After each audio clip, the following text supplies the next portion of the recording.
찬양의 가사 그대로 약속하심 바라보면서 믿음으로 주님만 바라보면서 승리하실 수 있기를 축복합니다. 추석 명절을 맞아서 오늘 이 자리에 고향을 찾아오신 분들, 고향에서 가정에서 평안한 쉼과 회복 충만히 누리시고요. 또 찾아가신 분들도 건강하게 돌아오시길 바라고, 오늘 우리 어르신들 표정을 보니까 자녀들을 만나서 그런지 평소보다 더 밝으신 것 같습니다. 우리 그런 기쁜 마음 가지고 옆에 분에게 인사하겠습니다. 제 곁에 앉아주셔서 감사합니다. 우리는 영원한 가족입니다. 우리는 가족입니다. 올해 추석이 휴일 일정들이 잘 연결되고, 그래서 귀성의 행렬이 분산되어서 어느 때보다도 고향 오기에 좋은 해가 아닐까 생각이 됩니다. 저도 귀성 행렬 속에 있어 보았지만 참 귀성 행렬이라는 게 신이 나면서도 이제 부모님을 보게 되는구나, 또 고향 산천에 가서 그래도 내 마음의 고향에 뿌리를 잠깐 두고 쉬고 오는구나, 이런 기대감이 있는 반면에 오가는 길은 왜 이렇게 힘든지요. 여러분, 우리가 왜 명절만 되면 많은 힘과 에너지를 쏟아가면서 고향으로 또는 부모님께로 이렇게 찾아오는 것일까요? 우리 하나님께서는 우리 인생에 하나님께서 깨닫기 원하시는 것을 알게 하시려고 인생 가운데 이런 삶의 요소를 심어 놓으셨습니다. 먼저 우리 부모님을 보면서 하나님 아버지 사랑을 깨닫게 하시죠. 우리를 향한 부모님의 무조건적인 사랑, 끝없는 사랑, 그리고 모든 것을 다 해주시는 그런 사랑, 우리 부모님의 사랑을 통해 하나님 아버지도 우리에게 이 사랑 주시는구나. 우리가 자녀를 길러보면서 우리는 하나님의 마음을 깨닫습니다. 나도 이렇게 부족하고 연약하고 땡깡 부리고, 그러면서도 부모의 여러 가지 지도는 받기 싫어하고, 그런 존재들인데, 그런 존재들인 자녀라는 존재만으로도 사랑스럽게 보는 나를 보면서 하나님 아버지의 마음이 이런 것이겠구나, 나를 향한 하나님 아버지의 마음이 부족하지만 늘 사랑스럽게 보고 계시겠구나. 우리 하나님께서는 우리 인생의 여러 요소를 통해서 하나님의 뜻을 깨닫게 하시는 것입니다. 특별히 오늘 명절을 통해서도 깨닫게 하시는 것이 있는데, 고향을 찾고 부모님을 찾아뵙는 우리의 귀소 본능을 통해서 우리는 본디 본향 찾는 자로 살아가고 있다라는 것, 우리 안에 순례자의 DNA가 심겨져 있다라는 것. 왜 그 고생을 하면서 그 시간을 들이면서 고향에 오는가? 물론 연휴가 길어서 비행기 타고 해외 가신 분들도 많다고 하죠. 그럼에도 대부분들은 어머니 보고 아버지 보기 위해서 고향 찾아오는 행렬, 순례의 DNA가, 본향 찾는 자의 삶이 우리가 본디 살아야 할 삶이라는 것을 오늘 명절을 통해 또다시 가르치고 계시는 것입니다. 우리의 고향이 도시나 타지가 아니듯 우리의 진정한 본향은 이 땅이 아니라 아버지의 품이요 저 하나님의 나라인 줄로 믿습니다. 우리가 살아있는 동안 앞으로도 계속해서 고향을 찾고 부모님을 찾을 것인 것처럼, 우리가 이 땅을 살아가는 동안에는 본향을 향해 계속적으로 나아가는 순례자의 삶을 살아가야 함을 오늘 우리가 살아가는 삶의 현장의 요소들을 통해 가르치시는 것입니다. 그래서 오늘 이 예배에 참석하신 여러분들, 오늘 설교 제목을 가슴에 새기고 다 잊어버려도 요거 한 가지 기억하고 가셨으면 좋겠습니다. 한번 따라하겠습니다. 크리스천, 당신은 순례자입니다. 자, 우리 옆에 분에게 당신은 순례자입니다. 자, 이거 한 가지 기억하고 가시면 좋겠어요. 우리는 이 땅에서 순례자입니다. 이 땅이 우리의 본향이 아니에요. 우리는 지금도 순례길을 걷고 있어요. 제가 지난주에 소개한 영성센터 필그림 하우스의 벽에 붙어 있는 문구입니다. 그 입구 쪽에 있는 건물에 저 큰 플래카드가 붙어 있고요. 자세히 보니까 옆에 그림, 한 짐을 지은 한 사람, 철로 역정의 주인공이죠. 이름은 크리스천입니다. 그리고 그 크리스천은 우리를 빗대서 이렇게 만들어놨죠. 크리스천, 당신은 순례자입니다. 이 글귀를 보면서 저도 그런 말씀을 이미 알고 있죠. 그럼에도 제 안에 가슴 뭉클하게 하는 무언가 감동과 또 무언가 나를 돌아보는 그런 마음이 일어났습니다. 저 그림에 있는 주인공이 저를 향해서 당신은 순례자로 살고 있습니까? 순례자인 것은 알면서도 이 땅에 안주하는 이 땅의 사람으로 살고 계시지는 않습니까? 이렇게 저에게 질문하는 듯 했습니다.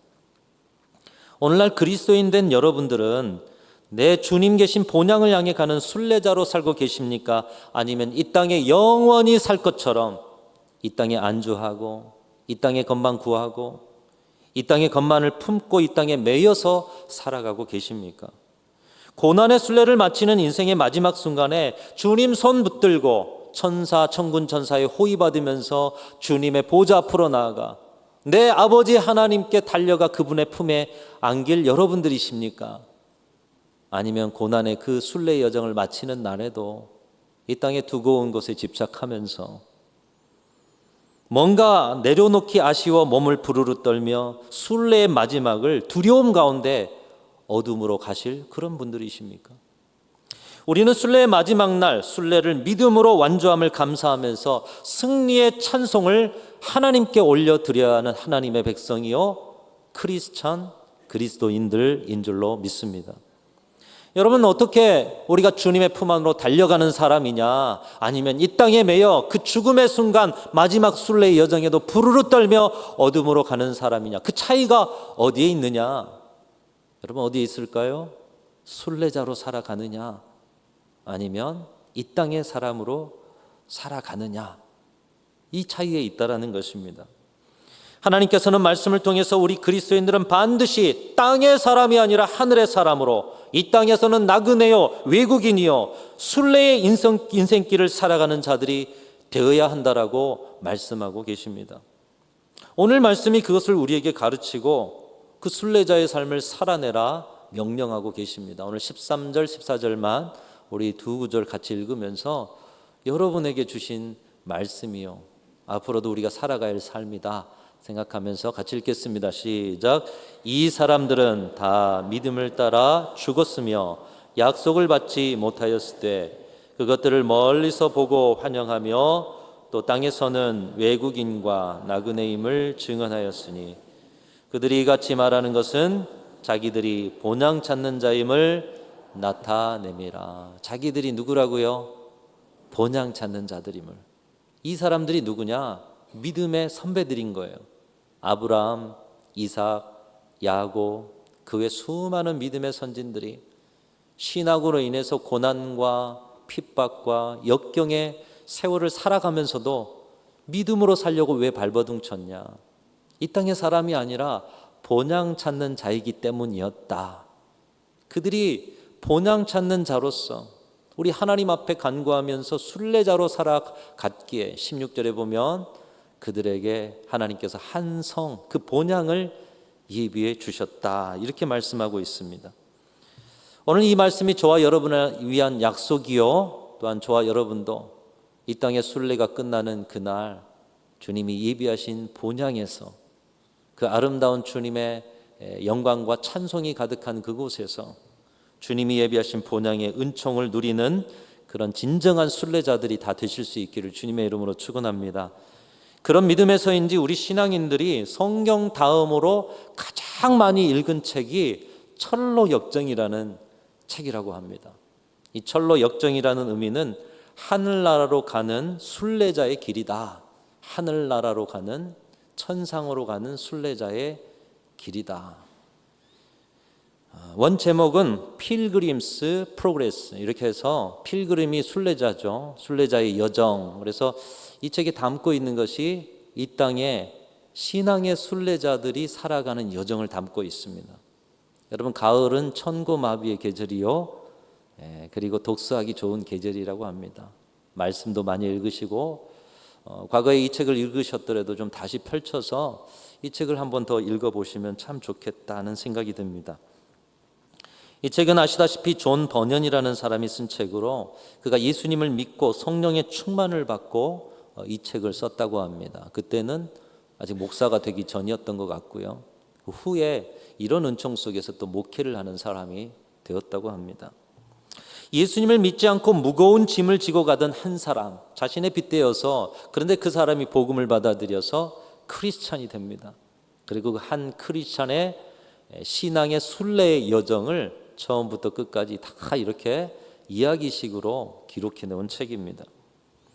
천성에 가기까지, 천성에 이르기까지 신앙의 순례자로 겪게 되는 일들, 여러분 지금 신앙인들로 겪는 일들이 많으시죠? 세상의 유혹과 시험이 여러분 삶 속에 있어요. 그리스도인이 아니면 받지 않아야 할 고난도 있어요. 역경도 있어요. 사단의 그 올무도 있어요. 그리고 그 속에서 끝까지 사명을 감당하며 순례자의 길을 걸어가는 과정에 믿음으로 인내하는 과정, 그리고 최종적으로는 승리가 우리에게 있다라는 그런 크리스천들이 가지는 신앙의 순례자로 겪는 그런 일들을 아주 쉽고 재미있게 풀어놓은 책입니다.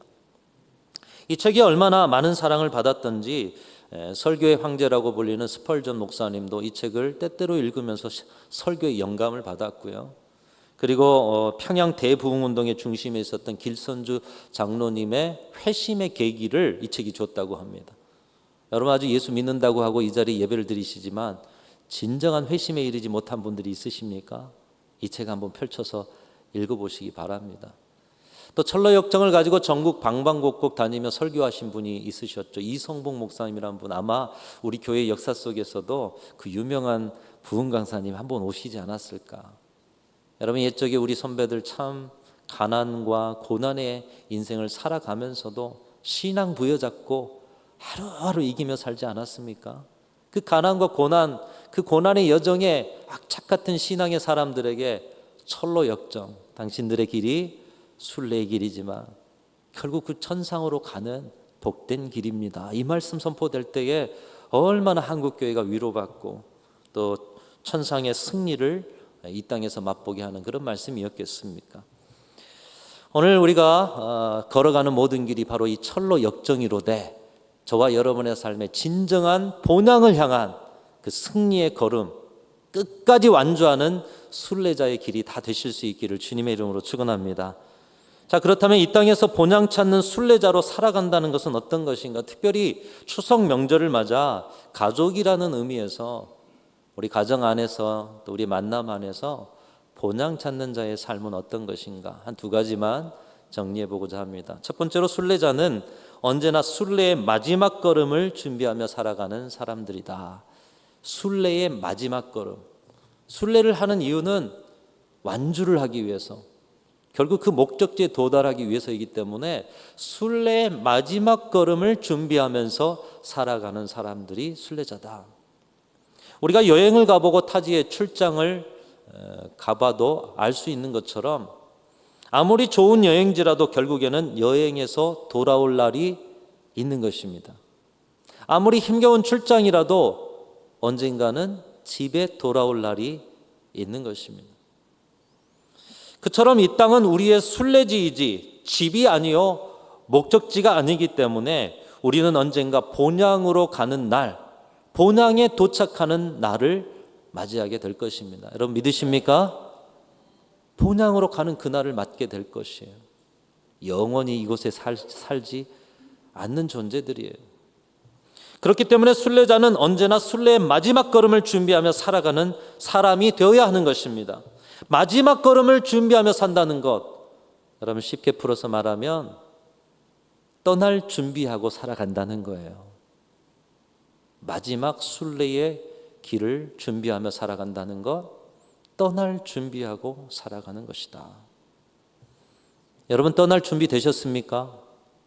오늘 주님이 여러분을 너 인생의 순례의 마지막 날이야 하시면 떠날 준비 되셨습니까?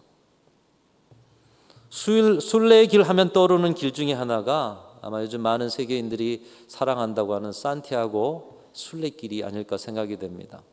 아마 그 산티아고 순례길 그것을 본따서 지역이나 우리나라의 많은 자리가 올레길, 둘레길 뭐 이런 길들이 많이 생긴 것 같아요.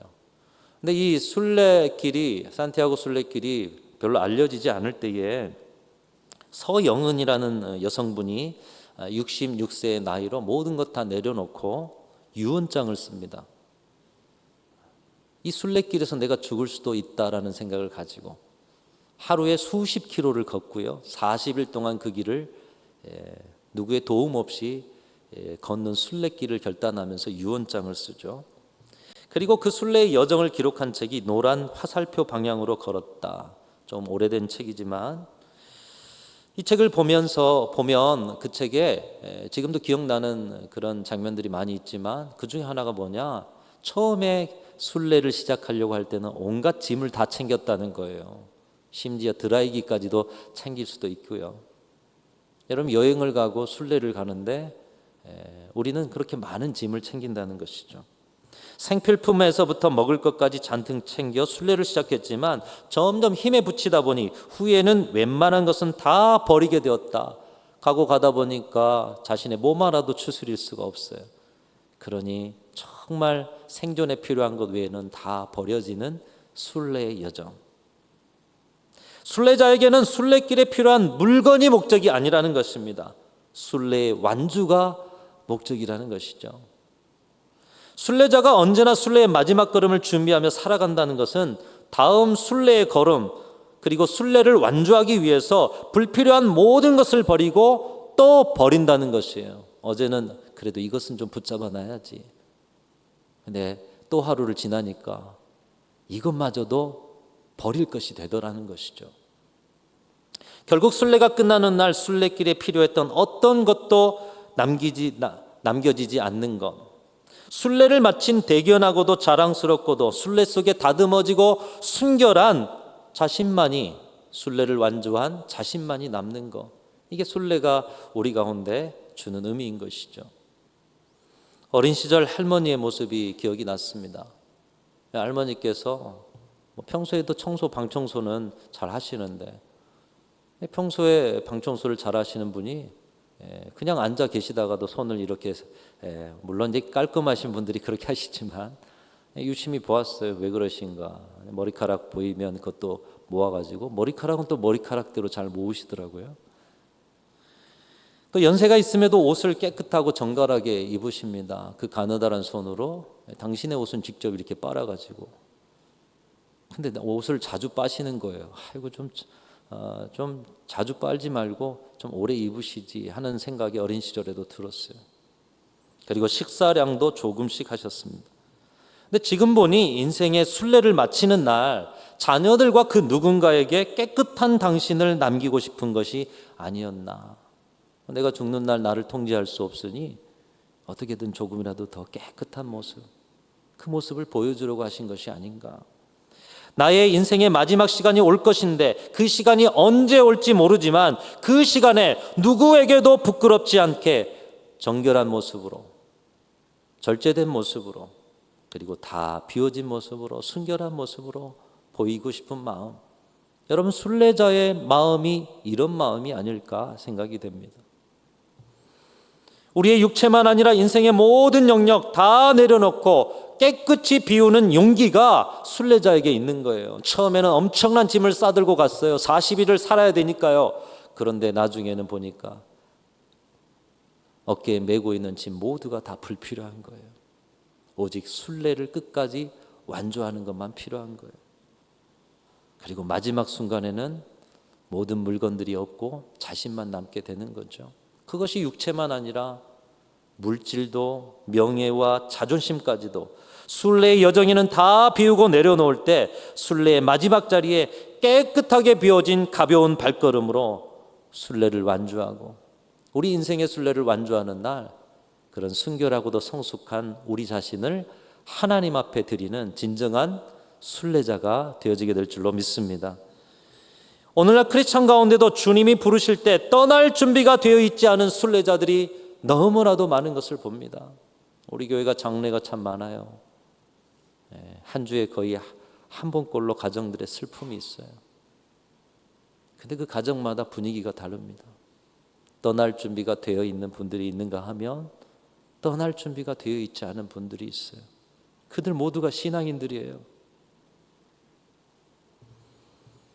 이 땅에 영원히 살 것처럼 욕심과 집착으로 순례의 짐을 키운다면 무거워 어떻게 본향으로 가는 순례길을 완주할 수 있겠습니까? 비우고 또 비우는 용기를 가지고 세상 모든 짐은 다 업고 가벼운 나의 모습을 가지고 주님을 만나는 참된 순례자들이 다 되실 수 있기를 주님의 이름으로 축원합니다.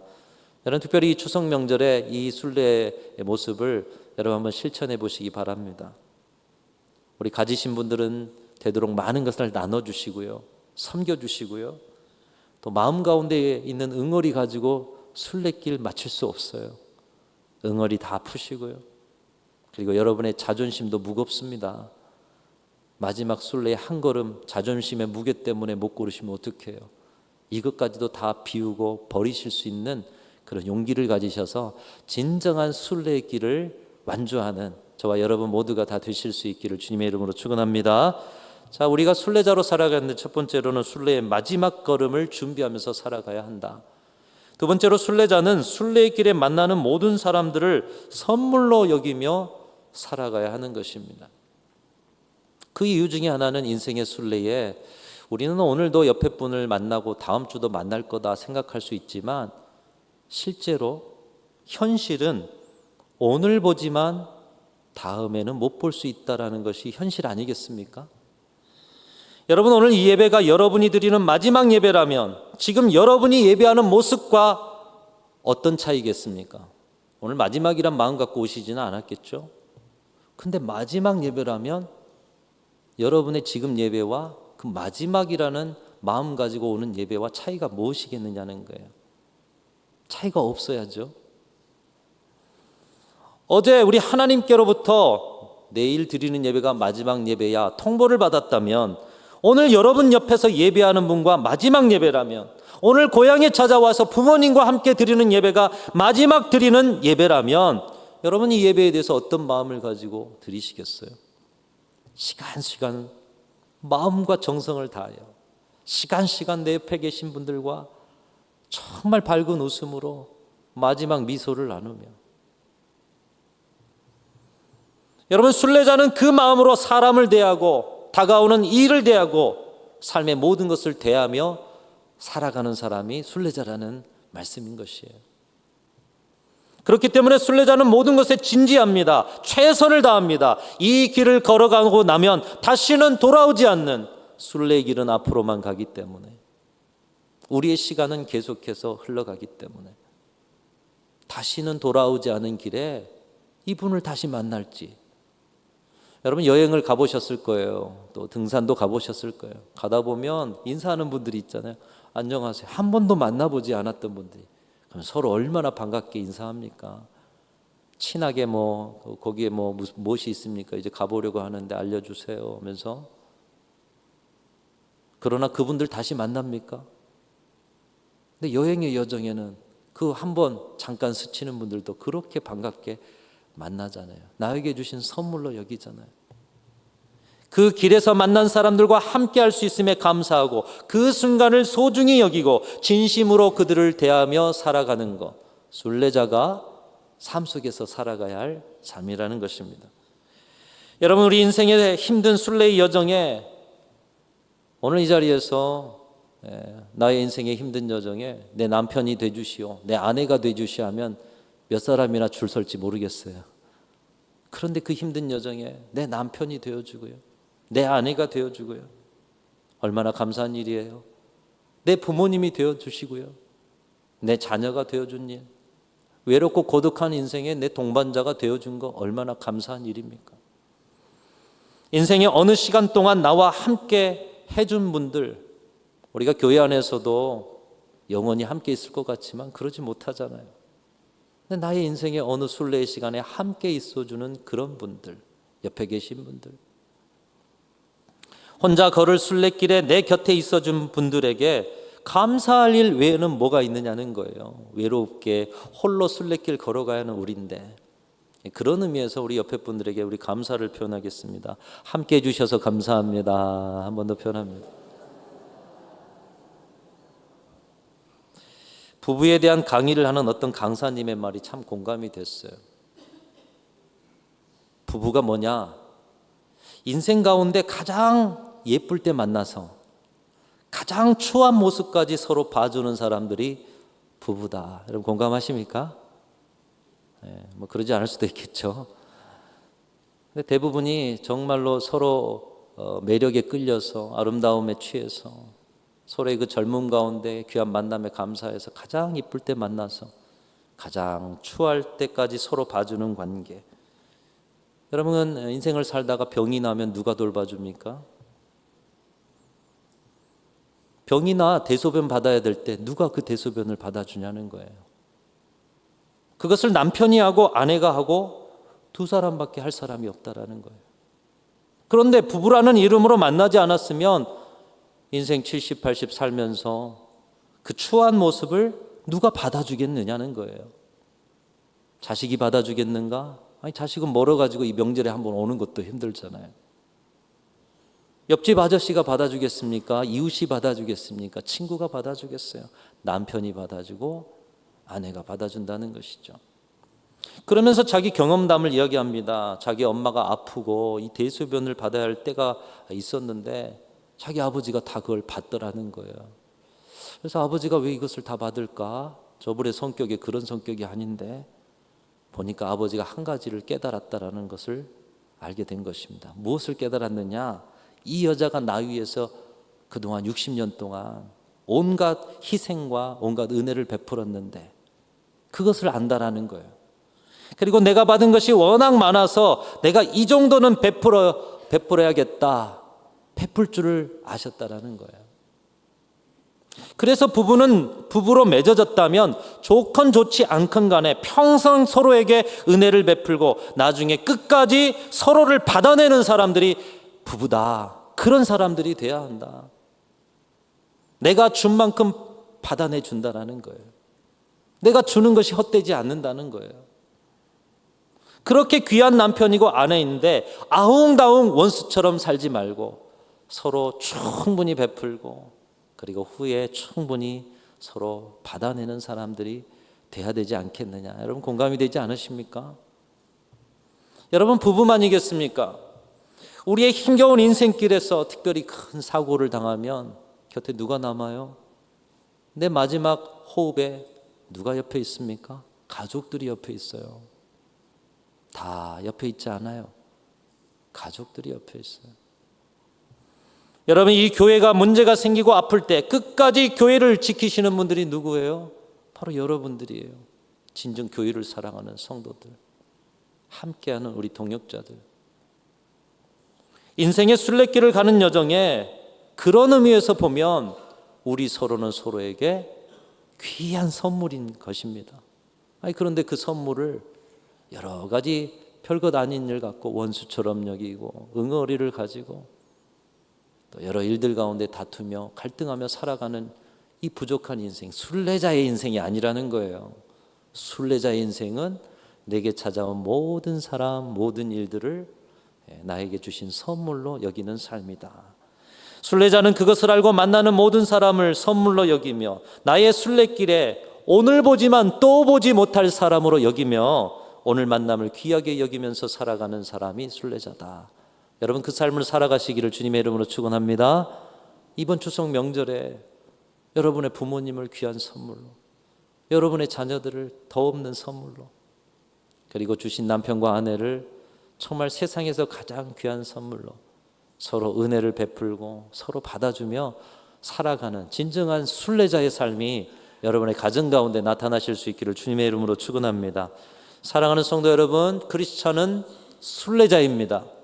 주님이 오신 그날에 여러분의 순례의 완주의 승리를 우리 하나님 앞에 올려드리는 모든 성도들 되시고 그 마지막 완주의 길에서 우리 서로 만나 저 천상의 기쁨을 나눌 수 있는 우리 모든 순천 중앙의 성도들이 다 되실 수 있기를 주님의 이름으로 축원합니다. 하나님 아버지, 감사합니다. 순례길에 이렇게 귀한 분들과 함께 교회를 이루고 외로운 순례길에 귀한 사랑하는 가족들과 함께 의지하며 살아갈 수 있는 복을 주셔서 감사합니다. 저희들의 인생의 여정이 이 땅에 안주하며 영원히 살 것처럼 살아가는 이 땅의 사람이 아니요 오직 그 순례의 여정에 주님 만날 그 순례의 완주의 길을 준비하며 살아가는 우리 모두가 되게 하여 주옵소서. 그리하여 진정한 소망의 날 주님과 함께 그 천상의 자리에 하나님의 은총을 누리며 살아가는 저희들 되게 하시고 순례의 여정 속에는 많은 사람들 더없이 섬기고 사랑하며 이 세상 속에서도 하나님의 나라를 이루며 살아가는 우리 모든 성도들 되게 하여 주옵소서. 우리 구주 예수 그리스도 이름으로 간절히 기도하옵나이다. 아멘.